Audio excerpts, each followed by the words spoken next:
bonjour à toutes et à tous. C'est un plaisir pour moi d'avoir le rôle, c'est une première, de modérateur actif d'un panel ou d'un débat. Ce débat sera structuré en trois parties. On aura une première partie qui sera essentiellement des témoignages. Il y a deux témoignages qui sont extrêmement pertinents et je suis certain intéressants pour vous, de choses qui se sont passées dans les derniers mois. On ne va pas parler d'une commune de la Côte ou d'une commune du Chablais ou d'une commune d'une autre région lausannoise, mais on va parler de deux autres témoignages qui décrivent en fait la complexité de la situation. Puis ensuite, on aura une partie d'analyse et de débat, d'échange avec tous les participants. Je vais commencer par le premier témoignage qui est Steve, qui est là. Steve Mermot, qui est le CIO de Comparis, qui est un roman qui est basé à Zurich. Vous connaissez tous l'entreprise Comparis. Vous avez probablement également entendu parler de ce qui est arrivé à Comparis il y a quelques mois. Alors Steve, d'abord, bonjour. Steve est en mute. Steve, bonjour. Bonjour, vous m'entendez? Oui, c'est parfait, on s'entend, super. Alors d'abord, merci beaucoup d'être avec nous et surtout de partager d'abord un peu de votre temps, mais surtout de partager l'expérience que vous avez vécue en interne. Alors si je reprends mes notes, il y a eu une phase critique qui a commencé un lundi, qui s'est terminée un mercredi. Peut-être que si on commençait par expliquer la chronologie de cette phase qui s'est passée entre un lundi et un mercredi, Steve. Edouard, il a pas Très bien. il appelle docteur, donc je l'appelle pas docteur. Tu veux pas? Alors, j'entends des chuchotements, c'est un peu perturbant. Ok, déjà un petit peu de contexte sur Comparis. On est une société de 250 employés, donc relativement petit. Notre structure ne permet pas d'avoir un ciseau en place. On a une équipe informatique, je dirais, d'une taille humaine. Et puis, c'est vrai que l'étude forensique nous a permis de voir que l'intrusion s'est effectuée un lundi et la nuit du mercredi au jeudi, tout a été encrypté et les données volées en premier lieu. Voilà pour ce que je peux dire à ce propos-là. Ce qui est important de bien se mettre en tête, c'est que on avait des protocoles et des procédures en place qui nous ont permis d'ailleurs de revenir, je dirais, en production assez rapidement comparé aux dommages subis. Mais par contre, on ne peut pas prétendre avoir été préparé malgré nos simulations d'intrusion qu'on fait régulièrement et malgré tous ces protocoles mis en place, que ce soit au niveau de la communication ou de la sécurité, par rapport au niveau d'organisation de l'entité qui nous a attaqués, et de la violence sans dramatiser, c'était quelque chose d'assez impressionnant. Ouais.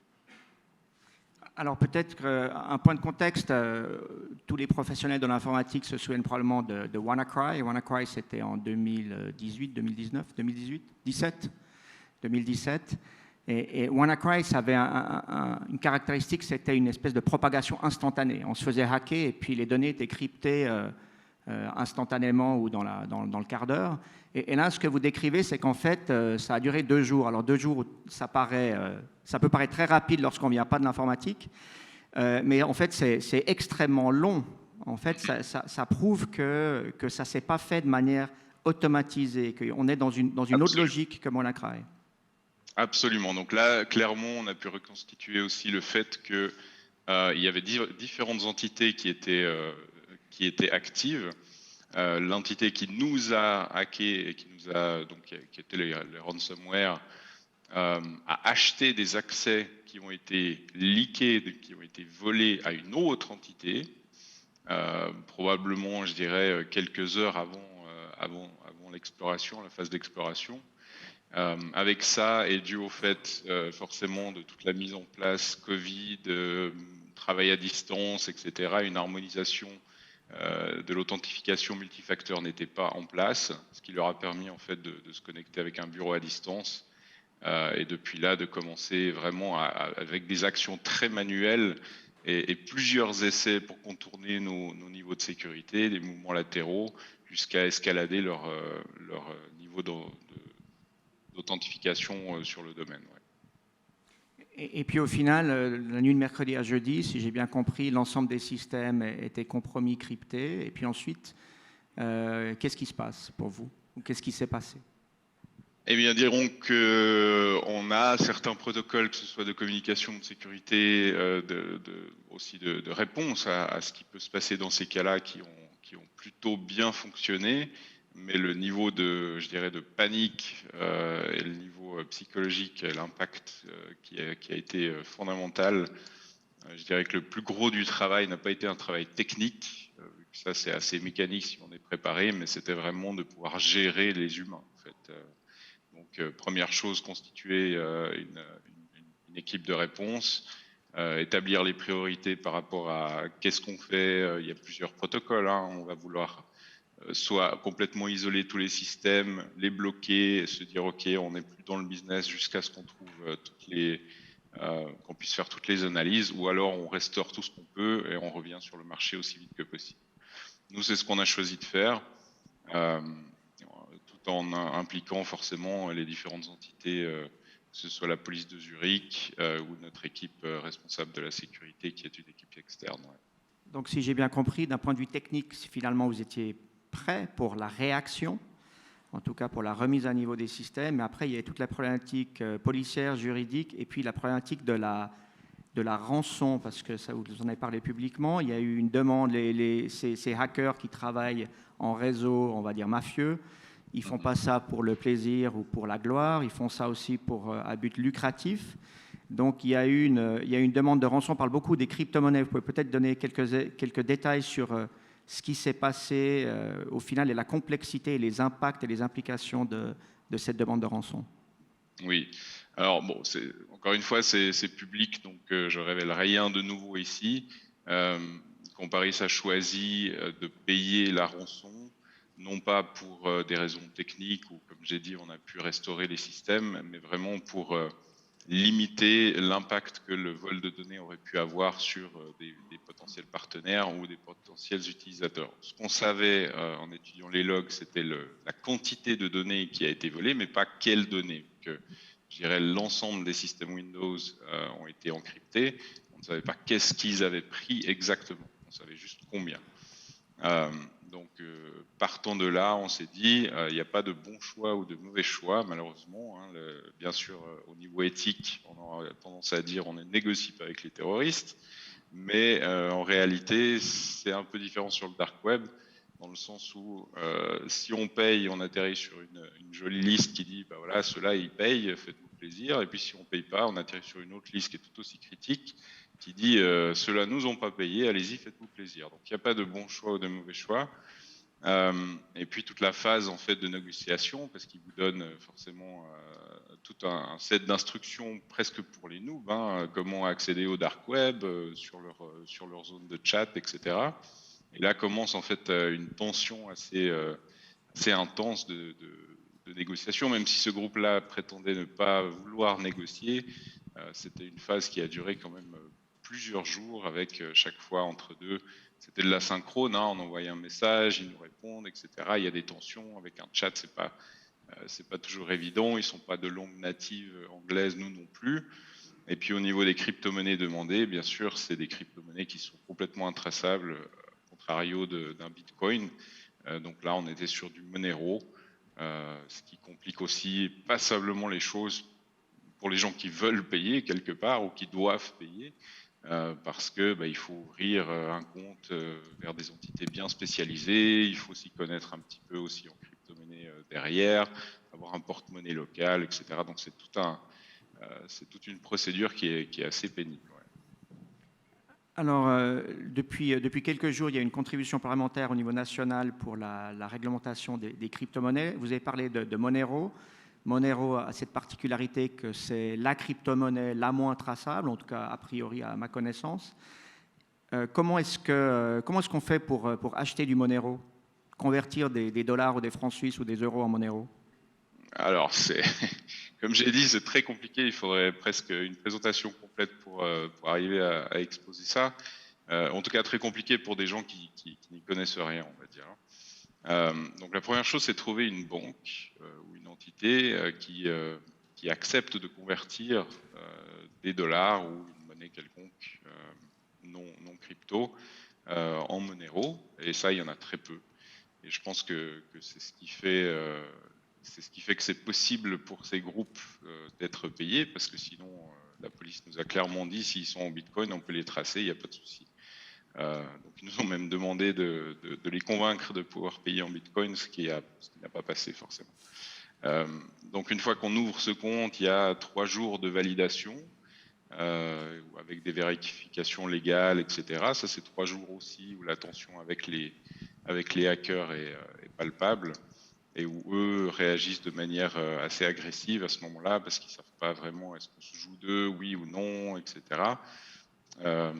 Et puis une fois que ça c'est fait, alors il y a toute la mise en place technique, donc sur un poste de travail où il faut avoir, pour aller sur monero.org, il faut télécharger un programme local, et puis ensuite on va charger, une fois qu'on a converti en Monero, on va charger en fait ces données pour vulgariser sur ce porte-monnaie virtuel local. Une fois que ça c'est fait, on a bien évidemment des coordonnées de paiement, on va dire, et ça c'est ensuite envoyé, et ça doit être validé par 10 personnes dans le réseau comme une transaction légitime. Mais rien de tout ça évidemment ne peut être tracé facilement. Alors Steve, peut-être une dernière question. Vous êtes, ou l'avant-dernière question, vous êtes maintenant devenu, à votre corps défendant, un expert. Vous avez échangé avec la police zurichoise. J'imagine que la police zurichoise a également appris de cette expérience. Quel est votre debrief de cette interaction, du rôle de la force publique dans une structure fédérale et dans votre cas particulier, et puis maintenant dans votre rôle d'expert qui a des blessures de guerre, d'avoir dû gérer en direct une attaque de ce type? Alors, la première chose à dire, c'est que ce qui était assez choquant pour moi, c'était que dans un premier temps, tout le monde se sentait en fait coupable et n'avait pas forcément envie d'impliquer la police, de peur peut-être qu'on nous reproche quelque chose ou qu'on soit traité de manière injuste peut-être. En réalité, ils ont été ils nous ont beaucoup aidés, que ce soit pour les phases de négociation ou pour les phases de recherche. Maintenant, clairement, ils n'ont pas les moyens de lutter contre des groupes comme ça. Ça me fait un petit peu, sans vouloir surdramatiser, ça me fait un petit peu penser à la période américaine avec Al Capone, où tout d'un coup, ils ont dû créer le FBI pour contrer une nouvelle forme de criminalité organisée. Là, clairement, les entités cantonales, malgré toute leur bonne volonté et leur bon travail et leur bon niveau, je dirais, n'ont pas les moyens de contrer ce genre de choses. Mais par contre, ils nous ont été d'un support indéfectible. Ouais. Une question ultra rapide qui vient de la salle, et puis ensuite ma dernière question. L'ordre de grandeur du montant de la rançon, juste qu'on ait une idée? Alors, ils sont très, je dirais, partiaux, ce groupe-là, le Pay Your Grief, pardon. Ils demandent le même montant à tout le monde, de base, qui est 450 000 euros. Ils prétendent ne pas négocier, c'est un peu leur carte de visite, etc. On a pu avoir une certaine marge de négociation, mais c'est dans ces zones-là. Ouais. Merci beaucoup. Peut-être ma dernière question. L'histoire, elle est quelque part derrière vous. La presse, dont on n'a pas encore mentionné le nom jusqu'à maintenant, elle est passée sur d'autres histoires. L'impact psychologique de cette expérience pour vous, pour vos équipes, pour Comparis de manière générale? Ouais, alors il est énorme. C'est encore une fois, sans vouloir surdramatiser, c'est quelque chose qui a impacté vraiment tout le monde. Il s'est installé une paranoïa qui est palpable au moindre petit email qui est reçu, qui paraît louche, etc. Ça escalade très vite. Et puis je dirais qu'il y a des personnes qui ont clairement besoin aujourd'hui d'un soutien psychologique. C'est quelque chose d'énorme parce que, encore une fois, on peut s'entraîner au niveau technique, on peut faire des wargames, des jeux de guerre, des team blue contre aide, etc. Ça ne change pas que quand ça vous arrive, la tension et la pression qui est à ce moment-là, sans parler de l'impact de la réputation forcément, qui impacte encore plus après le business et donc les gens qui travaillent pour Comparis de manière honnête, il est énorme. C'est vraiment, aujourd'hui, on ne peut pas encore avoir vraiment le recul pour savoir, pour avoir, je dirais, une quantification de toutes les conséquences que ça peut avoir. Ouais. Merci beaucoup, Steve, pour ce témoignage. Je crois qu'on peut aussi vous remercier personnellement d'avoir eu quelque part le courage de venir ici, d'en parler en direct, de réouvrir une histoire de date qui est déjà vieille de quelques mois. Merci beaucoup. Je vous en prie, merci à vous. Et vous restez avec nous si vous avez des commentaires par la suite. Je vais maintenant peut-être rebondir sur votre dernière remarque par rapport à l'impact psychologique et commencer le témoignage de Madame Sandra Phil de la Fondation des Oliviers, directrice administrative de la Fondation des Oliviers. Alors, Comparis et la Fondation des Oliviers, c'est pas la même chose puisque Comparis c'est quelque part dans le virtuel et dans l'anonyme. On l'utilise via un site web, mais on n'interagit pas, alors que la Fondation des Oliviers, on est dans l'humain, puisque vous allez aussi décrire la mission principale de la Fondation des Oliviers, et puis ensuite, peut-être commencer par l'impact psychologique du hacking qui vous est également arrivé. Madame Phil. Oui, bonjour à toutes et tous. Alors, la mission des Oliviers, pour situer un tout petit peu, elle a pour but d'accueillir des personnes touchées par les addictions, dans 2 volets. Le premier qui est en résidentiel pour une partie, puis l'autre volet qui est moins connu peut-être, c'est la réinsertion professionnelle à travers les ateliers Olbis, ateliers de réinsertion professionnelle qui sont très ancrés avec le tissu économique vaudois, puisque de nombreuses entreprises nous délèguent des tâches, donc attendent des prestations aussi et un rendu de qualité de la part de ces ateliers. Pour le résidentiel, vous vous en doutez, il y a aussi tout le volet d'accompagnement, mais de médication, ce qui a mis une pression supplémentaire pour les bénéficiaires accueillis par la Fondation. Pour rebondir sur l'aspect purement psychologique et rester là-dessus, j'ai découvert, donc je suis arrivée à la Fondation en 2019, le hacking a eu lieu janvier 2020, et au moment du hacking, en fait, pour mon côté, on n'était pas préparé, ni en protocole technique, bien évidemment, trop petit, 120 collaborateurs, un IT usuel, je dirais, et encore moins sur le volet humain et organisationnel humain.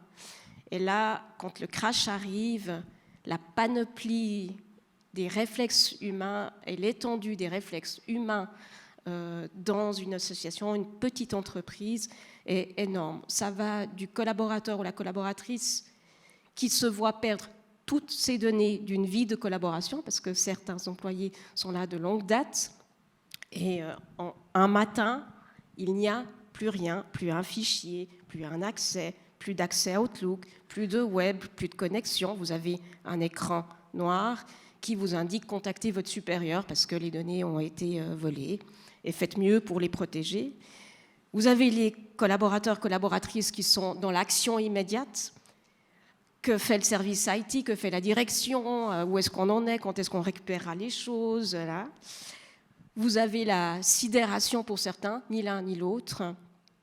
Et tout ça doit être géré, de ce que j'ai perçu, quasiment dans l'immédiat, sans compter le propre rôle que j'ai eu pour le coup, de piloter l'IT, les RH, les finances, le tout dans une séquence temps très courte en fait, parce que tout le monde veut tout de suite, alors que soi-même, on a un blackout complet, mais vraiment complet.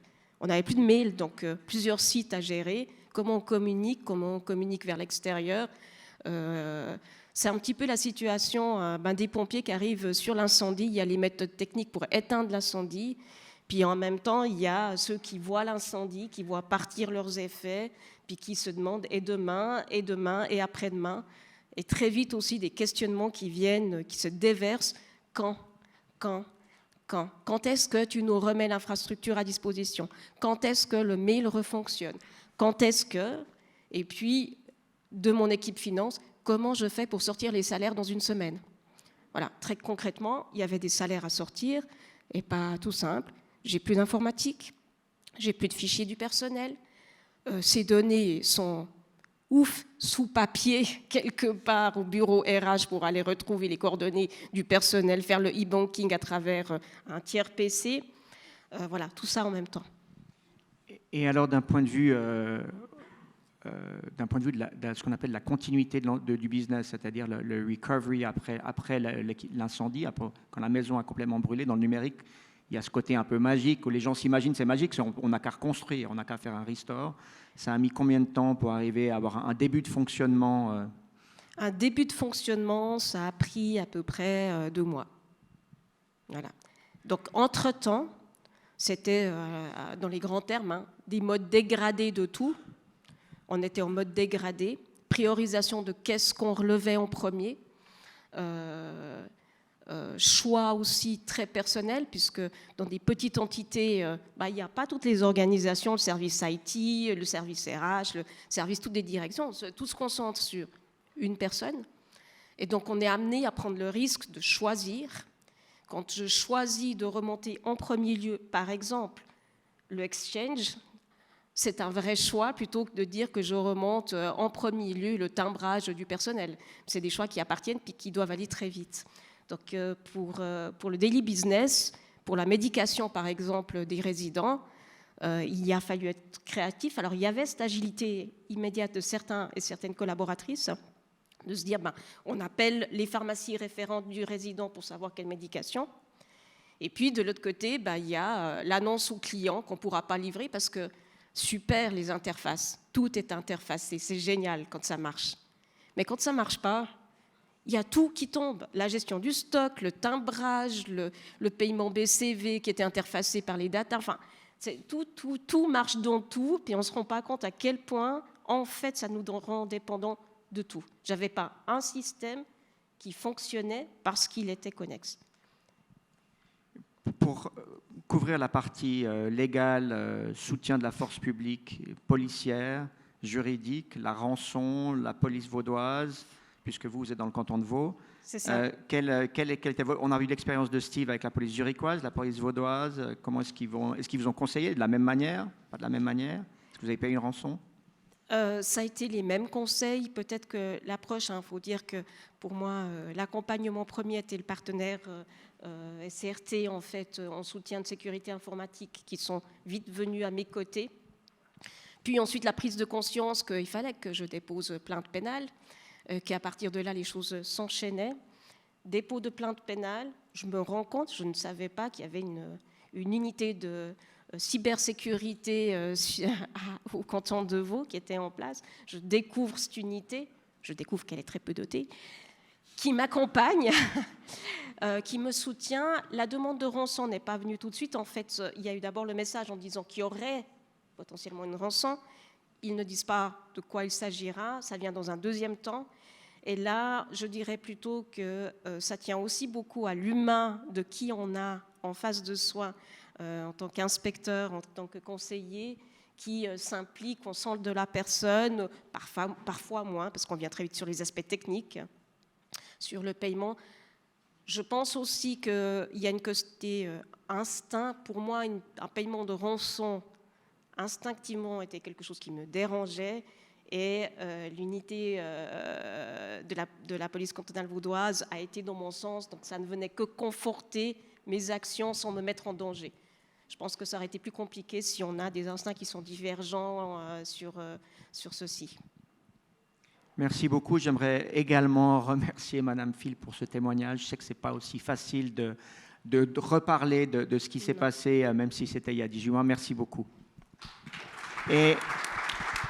Et on aura l'occasion d'interagir aussi par la suite. Alors, Monsieur Alves, vous êtes le pompier de service, si je peux me permettre. Oui, on peut dire ça. Dans ce cas-là, en tout cas, oui. Vous êtes le CTO de SCRT, qui est une entreprise locale dans le domaine de la sécurité. Vous avez été actif, si j'ai bien compris, sur le dossier de la Fondation des Oliviers. Comparis, j'imagine, ce n'était pas le cas, ou je ne crois pas que c'était le cas. Non. Vous êtes également, de manière générale, souvent sollicité pour ce type de problématique. Quelle est votre analyse d'un point de vue très technique sur la manière dont ce type d'attaque apparaît et quelles sont les meilleures pratiques pour essayer de les éviter? Et puis, s'il arrive quelque chose, quels sont vos conseils les plus importants pour réagir juste dans la première journée? Malheureusement, une bonne part de la préparation, et il faut en avoir conscience, c'est en amont en fait, de l'incident. C'est là qu'il faut se préparer. Faire les pompiers, il faut éteindre l'incendie une fois qu'il est là, mais mieux on est préparé, moins il y a de chances qu'il se déclenche. Et c'est vrai que le cas de la Fondation des Oliviers était très intéressant d'un point de vue systématique de ce type d'attaque. C'est que quand on est arrivé à la Fondation, donc le 16 janvier, suite à l'appel de Sandra, on a très vite trouvé ce qu'on aurait trouvé dans probablement une bonne partie des PME ou des institutions de taille similaire, c'est-à-dire finalement des pratiques qui n'étaient pas du tout orientées vers la sécurité et une absence assez forte de bonnes pratiques et de connaissances en fait en termes de sécurité. Pas parce que les gens sont négligents, mais parce que les gens n'ont pas conscience de ça et ne se sentent pas forcément concernés. Là, on est arrivé, alors Sandra me pardonnera l'expression, mais dans un environnement qui était vraiment, c'était de l'informatique à papa dans un monde de bisounours, donc un réseau qui n'était pas du tout structuré pour résister à une attaque, des pratiques de mot de passe, d'administration qui étaient antédiluviennes. Et le fait, c'est qu'en fait, on est dans une organisation où les gens ne se sentent pas forcément concernés par ce type d'attaque parce qu'ils se disent personne ne s'intéresse à moi, je ne vais pas être attaqué, et on ne se rend pas compte que finalement ce type d'attaques sont, comme vous l'avez dit en début, motivés par finalement des groupes criminels qui sont là pour faire de l'argent et qui vont s'en prendre à toutes les institutions où il y a possibilité de se faire de l'argent. Surtout que ce soit dans le cas de Comparis ou dans le cas des Oliviers, on est dans le cas d'une attaque par ransomware. Alors le ransomware, c'est pas nouveau, hein. Ça a même pas mal d'années. Vous évoquiez WannaCry, qui était peut-être à l'époque du pic de popularité de ce type d'attaque, où finalement on a eu cette perception. Quand le ransomware est arrivé, ça a fait grand bruit, mais on avait ce type d'attaque où quelqu'un recevait un email avec une pièce jointe malveillante, ouvrait cet email par mégarde et du coup se retrouvait à chiffrer son poste, une partie des partages de l'entreprise auxquels elle avait accès. C'était immédiat, en guillemets la sanction était immédiate. Il y avait cette demande de rançon qui était au départ avec des sommes relativement modestes, ça ciblait aussi pas mal les particuliers. Donc on est resté sur cette idée-là du ransomware. Et puis les entreprises se sont adaptées, donc forcément on a maintenant tout le monde est prêt avec des sauvegardes offline, etc.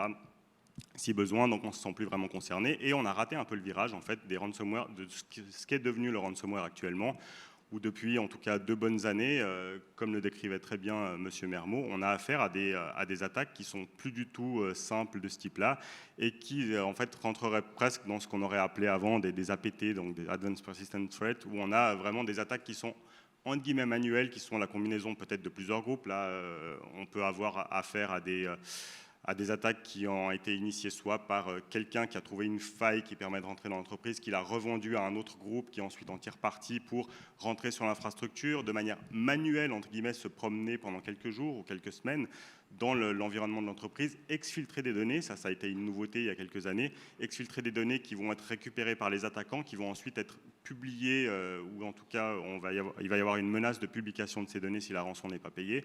Et c'est quelque chose de beaucoup plus sophistiqué que ce qu'on croyait être le ransomware il y a encore 2 ou 3 ans en arrière.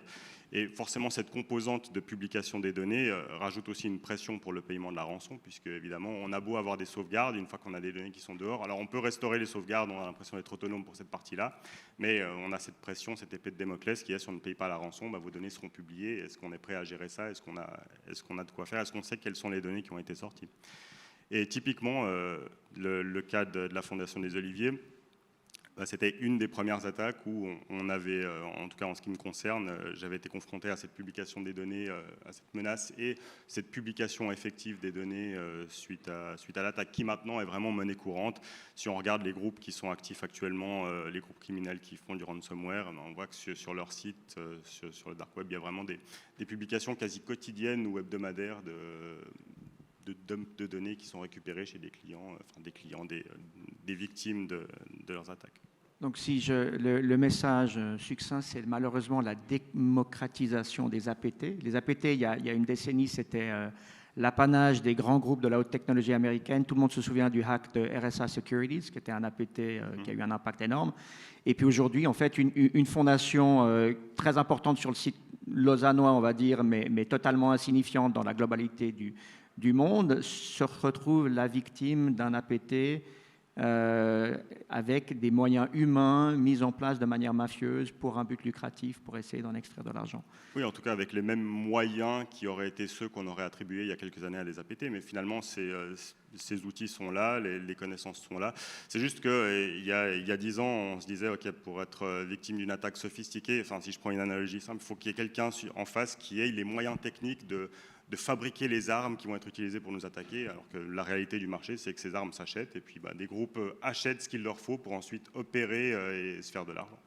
Merci beaucoup. On va bientôt passer à la partie publique avec M. Divillard, M. Amaru du panel, mais peut-être avant, il y a plusieurs questions de l'audience qui sont tout autour du même thème, qui sont en fait la question du budget, de l'existence d'un CISO, un Chief Information Security Officer, de la prise de conscience, de la formation et au final du coût de l'informatique moderne. Je vais peut-être repasser la parole à nos trois témoins, commençons par Steve. Est-ce que ça a eu un impact direct sur le budget alloué par votre direction générale pour l'insécurité informatique? Est-ce que finalement, en fait, on se rend compte qu'il faut investir plus? Est-ce qu'il y a un benchmark du pourcentage du chiffre d'affaires qu'on devrait investir dans la sécurité? Est-ce qu'il faut réfléchir de cette manière-là? Après, je passe la parole aux autres. Pour ce qui est d'un benchmark, je ne serais pas capable de répondre là-dessus. C'est certain, je dirais que j'ai l'attention maintenant du comité d'administration pour ce qui est de l'attribution de budget en ce qui concerne la sécurité, mais je dirais pas uniquement la sécurité ou la mise en place technique de moyens. Comme ça a été dit, c'est très très important de travailler sur les possibilités de détection. On ne peut pas être protégé à 100%, c'est impossible, personne.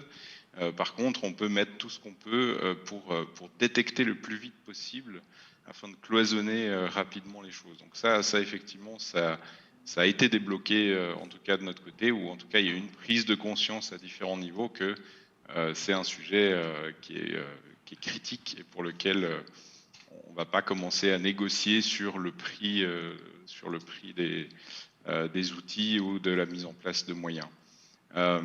Après, je dirais que on ne va pas non plus construire Fort Knox. On ne va pas non plus se dire, bon, voilà, maintenant, dans mon cas, Comparis, on va mettre des moyens complètement démesurés par rapport à ça. Il y a toujours une part de risque qui est acceptée. Et malheureusement, ça c'est quelque chose qui doit être aussi, ça doit être une prise de conscience au niveau de la direction. C'est qu'on accepte un certain niveau de risque en fait. Peut-être la même question, mais un twist un peu différent pour Madame Phil, Sandra. La fondation, qu'on investisse plus dans l'informatique en tant que fondation des Oliviers, je pense que c'est peut-être la réponse. Et quoique, la question c'est comment en pratique on peut le faire, parce que la Suisse c'est une entreprise, c'est un pays de PME, c'est un pays avec beaucoup de fondations, beaucoup d'associations. Il y a un élément difficile à imaginer de monter à niveau en parallèle tout ce tissu économique. Comment est-ce que vous voyez la prise de conscience du tissu économique, au-delà peut-être même de la Fondation des Oliviers, au niveau budgétaire, au niveau de l'importance de l'informatique, de la sécurité informatique? Moi, je pense qu'il y a une importance claire à la mutualisation des compétences. Je pense que typiquement, alors je vais d'abord parler des associations, fondations, typiquement subventionnées par les organisations publiques. Mon impatience a été grande suite au crash.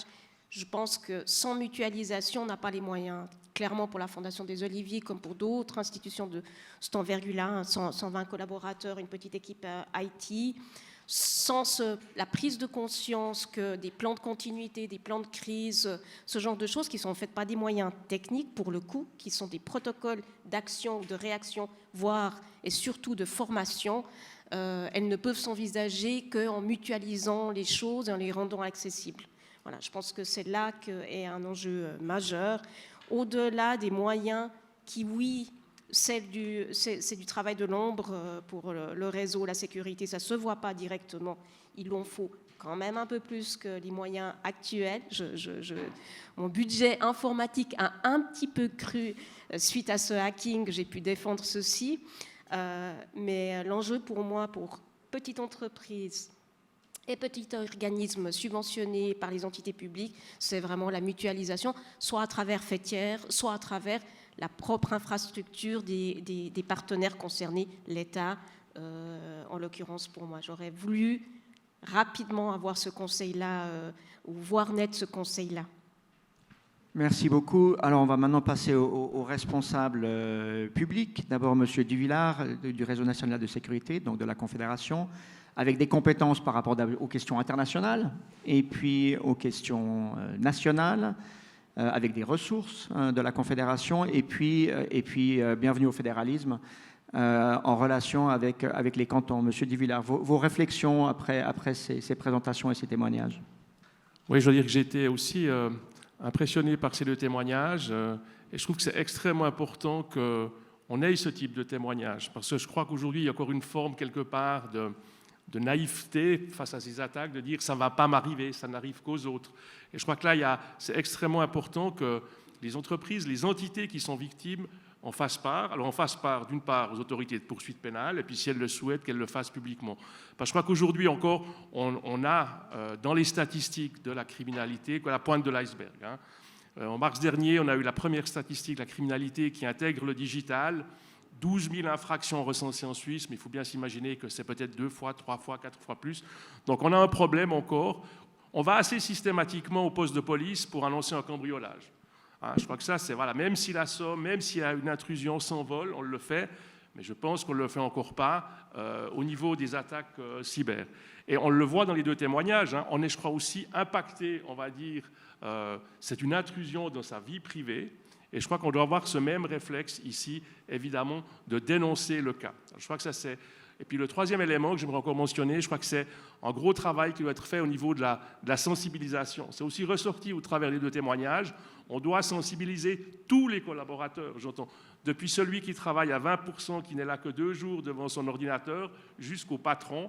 Et ça vaut pour les entreprises, les fondations, les administrations publiques. Et je crois que là, il y a un gros travail à faire.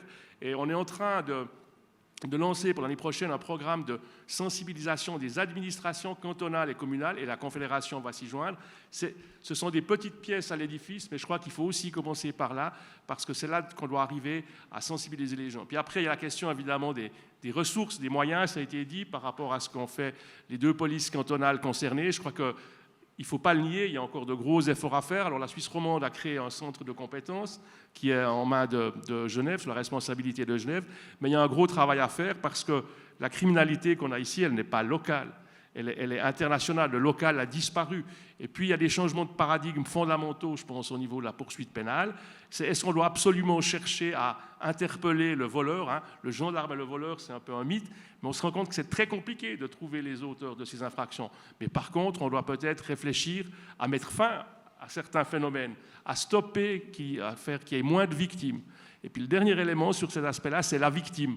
On dit la victime, elle est souvent oubliée. J'ai trouvé extrêmement intéressant les 2 témoignages.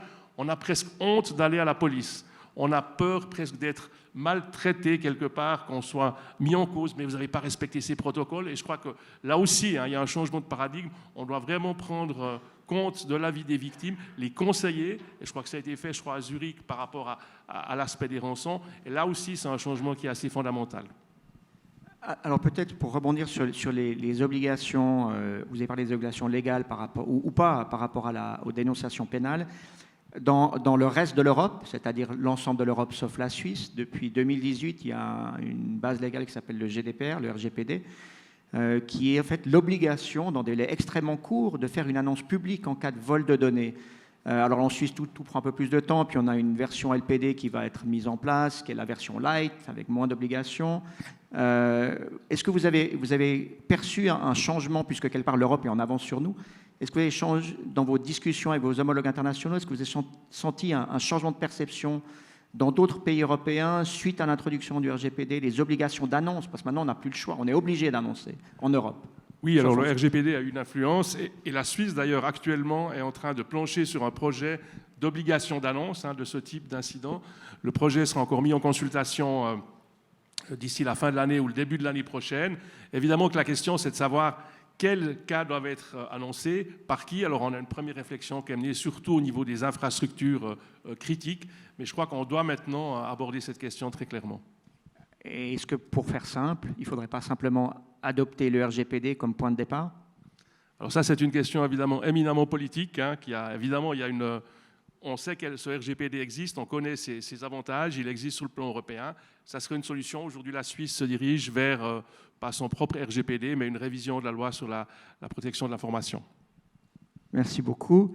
Monsieur Amaru, vous avez été indirectement, quoique assez directement, sollicité par Madame Phil sur la question du rôle du canton dans la mutualisation des ressources et des services pour les associations, les fondations subventionnées qui font quelque part partie du service public, du parapublic. Comment est-ce que, en tant que responsable de l'informatique et de la sécurité de la stratégie numérique du canton de Vaud, comment est-ce que vous voyez ce challenge de, d'une part, être responsable de votre propre informatique, ce qui est déjà pas simple, et puis ensuite de celle des autres?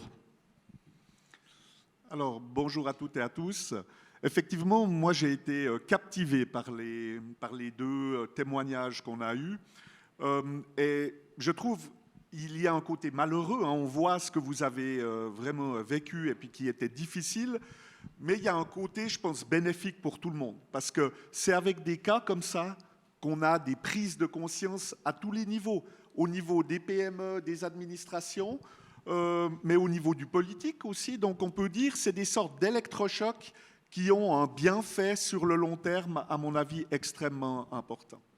Après, pour répondre à la question, c'est vrai que la responsabilité, toute la difficulté de l'exercice, c'est que la responsabilité, on dira légale, est au niveau des entreprises, des fondations. Donc la responsabilité à ce niveau-là. Par contre, et ça a été très bien dit, pour des petites PME ou pour des petites fondations ou des petites communes, elles n'ont pas forcément les moyens. Hein, il y a vraiment une notion d'avoir la masse critique pour pouvoir prendre le problème, je dirais, à bras-le-corps et de la bonne manière. Et ça a mis vraiment la lumière sur ces éléments-là. Du côté du canton, alors c'est vrai on a une dotation qui est à peu près, avec notre centre de sécurité, de 5 ETP, donc 5 personnes à plein temps. C'est quelque chose qui suffit pour le périmètre de l'administration, d'accord? Vous parliez de notre informatique au niveau de l'État. Avec ces 5 ETP, on arrive à être dans cette, on dira, tour de contrôle pour gérer toute la partie de l'administration du canton de Vaud. On arrive aussi à fournir quelques petites prestations pour ceux qui nous sollicitent en termes d'administration publique, des communes qui veulent des conseils. On arrive à mettre des formations en place, mais on n'a de loin pas la capacité et la légitimité aussi en ce moment. Hein. C'est ça qu'il faut comprendre. On n'a pas la légitimité pour aller s'occuper de l'informatique des communes, de l'informatique des fondations. Et puis, à coup sûr, l'électrochoc qui a eu lieu là fait qu'une réflexion est déclenchée maintenant. Donc, on peut s'attendre que dans les 6 prochains mois, je pense qu'on aura des réponses, en tout cas par rapport à ces éléments qui ont été évoqués, peut-être de travailler avec des fêtières pour voir ce que la fêtière veut faire. C'est-à-dire, est-ce que la fêtière préfère prendre ça en charge eux-mêmes avec des moyens qui sont les leurs, ou préfèrent mettre des moyens en déléguant certaines compétences au canton, ce qu'on pourrait imaginer de la part des communes. Mais c'est tout un travail qui reste à faire.